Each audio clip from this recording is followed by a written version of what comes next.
বিশ্বনবী very good mediator ছিলেন, বিশ্বনবী লজিক্যাল এবং রেশনাল ছিলেন, বুদ্ধিমত্তাকে কাজে লাগাতেন।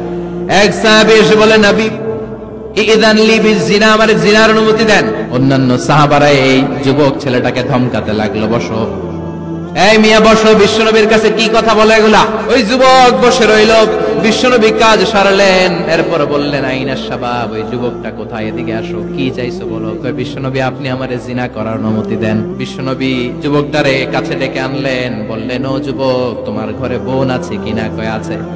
তোমার বোনের সাথে কোন পুরুষ জিনা করুক, তোমার কেমন লাগবে? সে বলে, আমি এই পুরুষটারে হত্যা করব। হত্যা করবা? ওকে, ডান। তোমার ঘরে মা আছে কিনা? আছে। তোমার মায়ের সাথে পর পুরুষ জিনা করবে, কেমন লাগবে? আমি সাইজ করবো ওরে। তোমার ঘরে স্ত্রী আছে কিনা? আছে। তোমার স্ত্রীর সাথে যদি কেউ জিনা করে কেমন লাগবে? বলে, আমি তারে ছাড়বো না। বিশ্বনবী বললেন, তাহলে যেই মহিলার সাথে তুমি জিনা করবা সেও তো কারো বোন, সেও তো কারো স্ত্রী, সেও তো কারো মা, ঠিক কিনা? Intellectual capacity. যুবক বলে, তাই তো, এভাবে তো ভাবি নাই।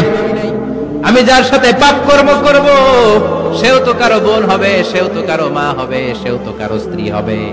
ও নবী, আপনি আমারে মাফ করে দেন, আমার জন্য দোয়া করে দেন যেন তাকওয়ার উপর জীবন প্রতিষ্ঠা করতে পারি। লজিক্যালি জিনিসকে সলভ করার চেষ্টা করুন। মুআয ইবনে জাবালকে বিশ্বনবী সাল্লাল্লাহু আলাইহি ওয়াসাল্লাম ইমাম বানিয়ে পাঠালেন। উনি ইমামতি করতে গেলেন এক মসজিদে। মাগরিবের সালাতে উনি লম্বা কেরাত ধরলেন। এশার নামাজ শুরু করলেন সূরা বাকারা দিয়ে। এখন ওই এলাকার মুসল্লিরা ছিল কৃষক মুসল্লি।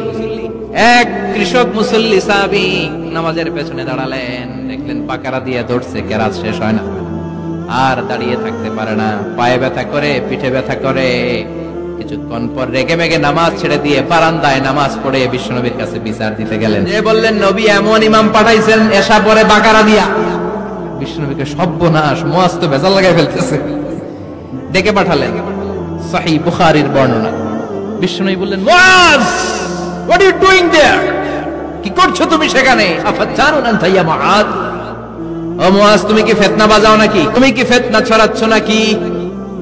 খেটে খাওয়া মানুষ, কৃষক মানুষ, মাঝারি সাইজের কত সুন্দর সূরা আছে, ওয়াদ-দুহা ওয়াল-লাইলি ইযা সাজা, আল-কারিআতু মাল-কারিআ, আলহাকুমুত তাকাসুর, আসনা নাই, এগুলো দিয়ে না পড়ে বড় বড় সূরাতুল্লাহ কেন্দ্রে মুআয, আফাতানুন আনতা ইয়া মুআয, তোমারে কি আমি অ্যাপয়েন্টমেন্ট দিছি তুমি ফিতনা বাজাবা? খবরদার মুআয, ইয়াসসিরু ওয়ালা তুআসসিরু, ইসলামকে মানুষের কাছে সহজ করে উপস্থাপন করবা। বাশশিরু ওয়ালা তুনাফিরু, ইসলামকে এমন ভাবে উপস্থাপন করবা না যে তোমার কথা শুনে মানুষ দিন থেকে ভেগে ভেগে যায়। তাহলে এই দায়ভার ইসলামের নয়, এই দায়ভার বর্তমানে তোমার কাঁধের উপর। চিৎকার করে বলেন ঠিক কিনা? আমাদের মধ্যে অনেকে ইসলামকে অনেক কঠিন করে ফেলে, মানুষকে আশার বাণী শোনায় না। এমনি না পড়লে আপনার বাদ, আপনি বেদাত করছেন, আপনি শিরক করছেন, আপনার কিচ্ছু হবে না। আরে বলে কিচ্ছু হবে না, সে বলে আমার যেহেতু কিচ্ছু হবে না, তোর কথা শোনার আমার দরকার নাই। যে আমারে আশার বাণী শোনায় আমি তার কাছে যাই, ঠিক কিনা? এজন্য সহিহ ইসলাম আপনি প্রচার করবেন, but your approach should be very flexible. 70 বছর যেটা চালু আছে আপনি একদিনই উঠিয়ে দিতে পারবেন? It's not a logical approach. বিশ্বনবীর অ্যাপ্রোচ, বিশ্বনবীর রেশনাল ক্যাপাসিটি এমনটা ছিল না। সহজভাবে বুঝাবেন। আদ-দীনু ইউসরুন লা উসরা ফি, দিনটা হলো সহজ, দিনের মধ্যে কাঠিন্যতা নাই। সুবহানাল্লাহ।